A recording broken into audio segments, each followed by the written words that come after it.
Permezz tal-Aġenzija Ambjent Malta l-Kunsilli Lokali se jgawdu minn 700,000 euro fondi biex jitwettqu diversi proġetti ta' tħaddir fil-lokalitajiet rispettivi tagħhom.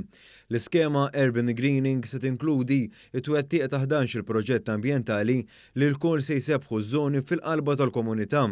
Il-proġetti magħżula kellhom 5 kriterji li jinkludu l-element ambjentali tal-proġett, l-oriġinalità, l-impenn kulturali u l-benefiċċju lejn il-komunità, id-disinn estetiku u żmien tal-implementazzjoni tal-proġett, dan sabiex jiġi żgurat li jintażlu l-aħjar proġetti fost dawk sottomessi.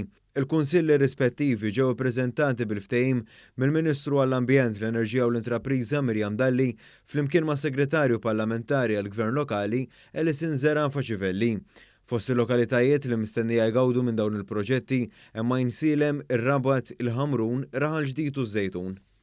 Il-Ministru Dalli affermat mill-ġdid il-viżjoni tal-Gvern li jsabbaħ il-lokalitajiet madwar pajjiżna billi bi proġett wara l-ieħor jinħolqu spazju ħodor sostenibbli u bla perikli.